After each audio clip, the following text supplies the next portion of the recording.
Welcome to Performance Car Lounge, where each week we speak with enthusiasts selling their beloved performance cars.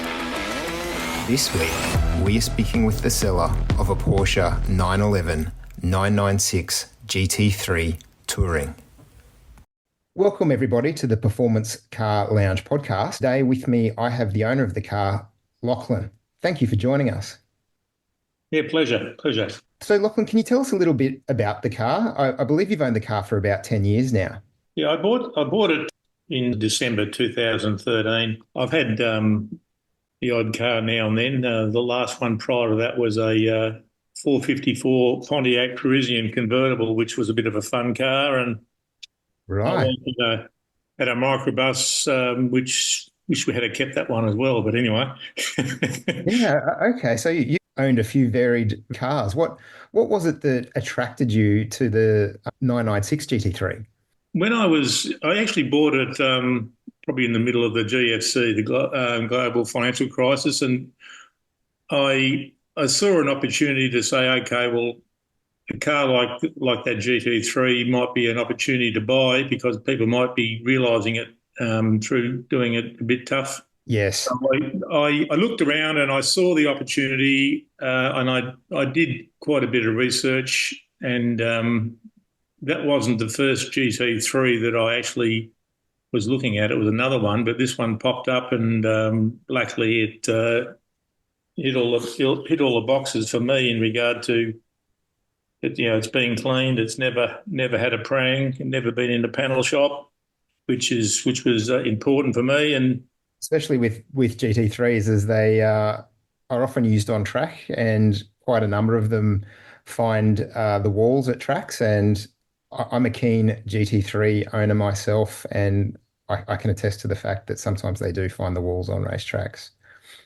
yeah, they do it. And I've checked around a few places in Melbourne that, and everyone who's probably like yourself that has a GT3, not me, of course, but knows the history of the cars they're about. So I asked a few questions, and they said, "Look, it's straight. It's a good car," and so I continued on and ended up buying it. Yeah, so you're the third owner of the car, and I believe the first owner of the car was the manager at the Porsche Centre in WA there, and then Yep. it was purchased by a businessman, as you say, who unfortunately had to part with it during the GFC, and that seems to be the way things go, isn't it? That when a financial crisis hits or there's hard times, the first thing to go are the toys. So if you do have the ability to pick up those toys at the right price at those times, it's often a very smart move. Yeah, well, you know, no reference to any names, but if you're in the game with GT3s and doing a bit of track work, you probably know the guy, but we won't mention it here. But No. And it is a pretty tight community, and it's one of the things I love about the Porsche community. It is the ownership base. There's a lot of passion and support for each other out there. I referenced before that I've actually crashed a GT3 on track before, and I did it at a Porsche day, and it was one of the things I took from it was the amount of support I got from the community. And one of the things that you don't see these days is not a single photograph of that crash appeared on the internet anywhere. And to this day, I have never seen evidence of that online. So it is a close knit community, and it's good to keep it that way. And so when we look at the 996 GT3, it's really a watershed moment for Porsche. When they developed this car, Porsche were actually in financially hard times themselves. They had the 993 911, which was a very expensive car to build, and they weren't selling many of them, which obviously doesn't stack up to the greatest business case in the world. So with the 996, they looked to build a more cost-effective car. They moved to what they call the fried egg headlights, for want of a better term. Yep. and the car, the base 911 shared some components with the cheaper Boxster headlights and some of the panels and even some of the engine components. So the purists at the time didn't think a lot of the 996 911, and there was a fellow by the name of Hartmut Christen, who in Germany, we could probably refer to him as the father of the GT3. So during this time, he proposed the concept of a homologated GT3 car to the Porsche board. So this would allow the GT3 to race in the FIA GT3 Cup. And somewhat surprisingly these days, he received a very lukewarm reception from the board. They were more into cost cutting, and they basically said you can do it, but only if it doesn't hurt the brand, which is a funny thing to think about now because without doubt, the GT cars from Porsche are the most desired cars in the Porsche lineup today. Yeah, well, it's another thing that actually attracted me to the vehicle was the fact that it's a genuine touring model, and there was only 13 of them that came into Australia. And 13 is being our family lucky number. There's a lot of things happen around the 13th that adds a lot of strength to it. So that in itself added weight to me buying it, Yeah, thinking it down the track, okay, well, this car should be worth something. yeah, definitely. And there was only 13 touring cars, and out of the 90 cars I think they brought in the generation one. So we call this one the 996.1. It was the first generation of the GT3. Only five of them were brought in your color, and your color car is the iris blue metallic. So that makes it a bit rarer again. Yeah, it's a sexy car too. Like the car when I bought it, it actually had a set of a sports exhausts as well, which I always leave on because it just sounds so nice. So it's worth talking about that. It's powered by a 3.6 liter flat six, the Boxer Mezger engine. So that was the engine that was developed by Hans Mezger for racing. So that engine powered it was the GT1 race engine that they were able to homologate into the GT3. And they mated that up with the 996 GT2 gearbox, so came out of that car. So another very race focused, performance focused car. So yeah, that all those bits came together to allow them to homologate this car. And it's actually gone on when you think about it. Not only did it race in that FIA series, but they've created their own category now with the Carrera Cup cars and the Porsche Super Cup, which continues to this day. It races in countries all around the world. Porsche Cup and the Super Cup even support the Formula One in a lot of rounds around the world. So it really was a watershed car for Porsche. And I think we're now starting to see a lot of people recognize this car as, the moment that Porsche changed direction in a lot of ways, and they're starting to appreciate in value.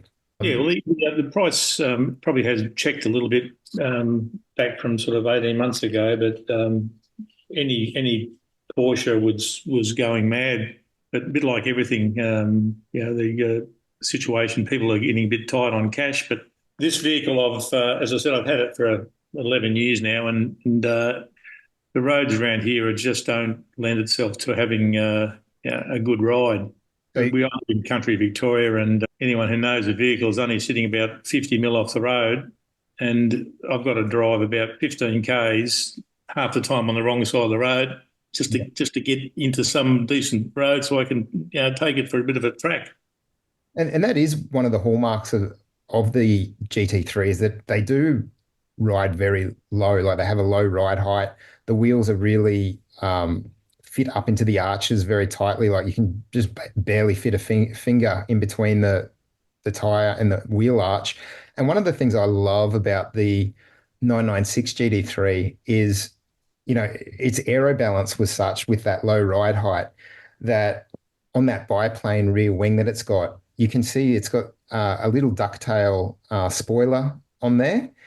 Yeah. And interestingly, you do see a lot of copycat GT3s going around on those 996s. Like the base model 996, 911s were obviously a lot cheaper to buy, and people were buying what they call the aero kit and fitting it to those base 911s. But as I understand it, those cars don't have that little ducktail spoiler, so it's a little tell that they don't have the genuine thing, obviously, as well as the badge too.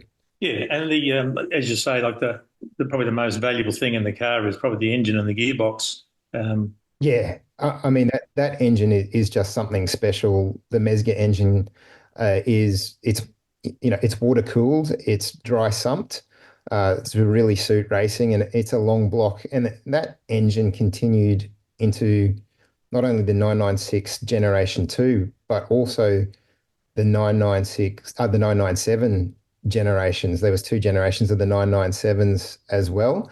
yeah, And there was even the bit was even in its ultimate guise a 4 liter engine, which is probably the holy grail of GT3s for me in that 4 liter GT3 RS. But even into the 997s, the engine was still stamped with a 996 part number.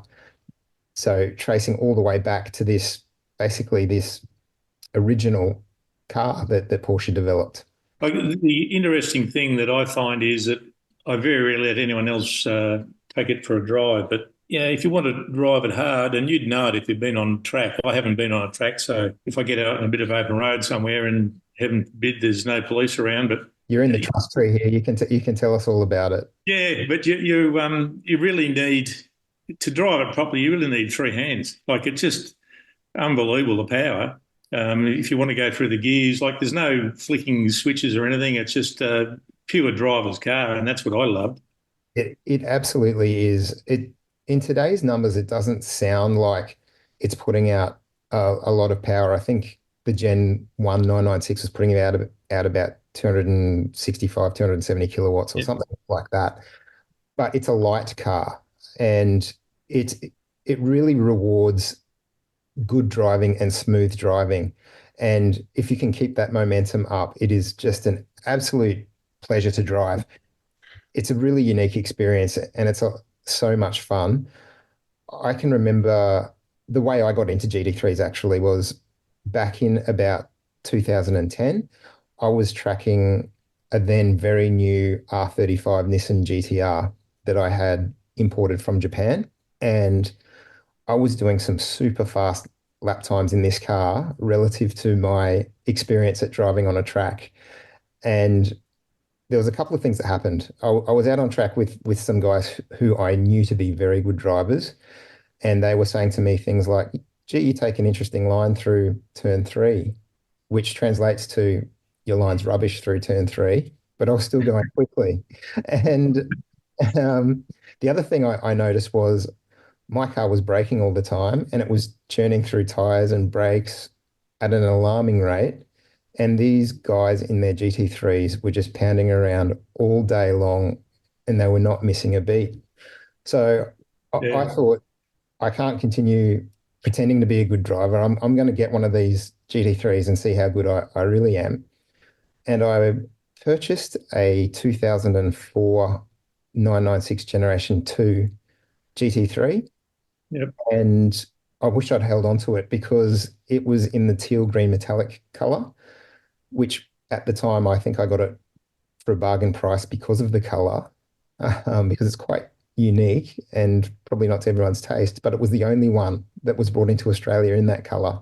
unreal. Yeah, Yeah, and then I took it out to the track, and there was a few factors here, but I remember turn one at QR, it's a quite a fast right-hander, and my first attempt at full noise at turn one ended up with me leaving the track backwards, and so did my second attempt.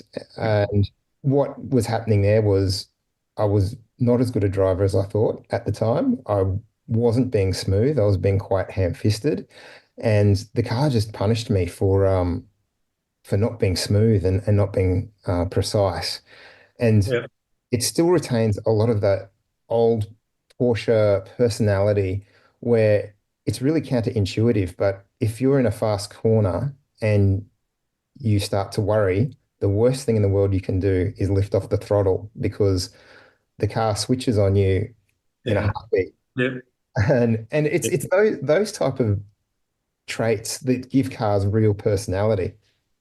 But also in my defense, when I bought the car, it had tires on it that had a lot of tread, and I think they were actually the tires that came with the car. And they had plenty of tread on them, but they were 10 years old and they were hard as a rock. So I learned a few valuable lessons that day. But Well, interesting on that is when I bought this vehicle, wasn't far from Sandown down in Victoria in Melbourne. Of course, there's a Sandown track there, and the guy that had it before used to do the odd club day, track day. When I bought it, I'm 350 k's from Melbourne, and I drove it home, and I it was light rain, and yeah, I drove it home on slicks. wow. At the time, I don't know if you realize how brave a thing that is to do, because that's the other thing about the 996 that makes it unique today is the only driver aid that car has is ABS. There's no there's no traction control, there's no electronic stability control.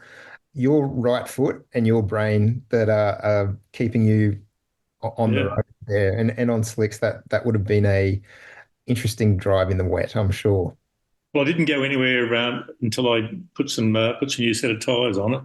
Yeah, it's fun car, but it's just time for me to move it on. And I've got to advertise. I've actually got some number plates with it, which I Yeah. can negotiate out as well, which is pretty unique. Yeah, they're great plates. They say GT3 MK1, which That's is right. again another for anybody who's not watching the YouTube version of this podcast. I'll put all the photos of the car and all the information about the car on the performancecarlounge.com.au website. So from there, you'll be able to see all the pictures. I'll have the photo of those plates up as well, and we'll also provide a link through to the ad for the car where you can get in touch with Lachlan if you're interested in finding out more about the car. Yeah, well, I've had interesting. I've had some inquiry. Five of them are from people who actually own GT3s. It's interesting enough, and they just wanted to have a chat. And a couple that were actually looking to buy, but ended up buying ones that actually have been in a workshop or a panel beater. Thus, they were probably about another, well, they were quite a bit cheaper. When I say quite a bit, it might have been 60 or 70 grand cheaper. And this is the type of car that could well suit a collector as well. I've got a modern GT3 that has, the dual clutch gearbox and all the driver aids and rear steer. And I look back now at my first Porsche, which was that Gen 2 GT3, with a lot of fondness in how analog it was to drive. There's certainly a massive familiarity between my modern day GT3 RS and that original GT3, but there is a few little differences there as far as having that manual gearbox and not having traction control and the size of the car. Cars have gotten a lot bigger these days, and if I had a bigger budget, I'd love to have the original version of the GT3 as well. I don't think it's something that's going down in value. They're not making more of them. I often say that sort of thing, and I think time has, not done any disservice to the 996 Porsches in general. As we touched on before, when they were first released, they weren't the most considered to be the most beautiful cars, but over time, I think they've actually proved themselves to be quite attractive. Yeah, well, I think they're pretty sexy looking car, and I don't give it a much. I drive it around the block, so to speak, which is about 15 k's, probably once a month. She's on trickle charge, but once a year I'll drive it to Melbourne, which is a 700k round trip, just to get it serviced out at a Porsche dealership. Oh, so And which Porsche dealership are you taking the car to, Lachlan? in Collingwood, in Melbourne. And So I take it there, and then actually, the last comment, a guy before I drive up, one of the managers there said, "Well, God, this car's a keeper." That's what he said to me, which Yeah. was nice to hear. But you might say that to everyone too, of course. But yeah, it was nice to hear it. No, no, it's definitely a special car, and they drive like no other, and it is definitely the start of Porsche producing something that gone on to be bigger than Ben-Hur. So not only did it spawn more generations of GT3, but we have then the GT2 and the Mm. GT2 RS and the GT3 RS and the RS cars. So they really did from this platform go on to produce something that there's probably changed the course of Porsche cars. It's Because interesting, when I drive it, and if I'm driving to Melbourne, I've never ever been passed by so many cars. People just want to see what it is and overtake a Porsche, and hopefully you get a which few, annoys me a bit. But you just got to suck it up and let them go. But yeah, hopefully you get a few thumbs up on the way. yeah, But it's also unique that that flat six engine, and you touched on it before with it having some aftermarket exhaust on it. It's unique in sound and the way that those cars rev, past 8,000 RPM is just so inspiring. I love it. well, I've got receipts on it from when the guy had it in Western Australia. That he actually put some steel synchros in, a GT3 sintered clutch. Oh yeah, the GT3 Motorsport crown wheel and pinion. So I've got the receipts for all that with the Yeah, vehicle. it sounds like it's been looked after and loved for its life. Yeah. And how do you find insuring the car? Who do you insure the car through? I insure it through Shannon's well, they're national, but I've got about 14 other vehicles, so they give us a pretty good deal.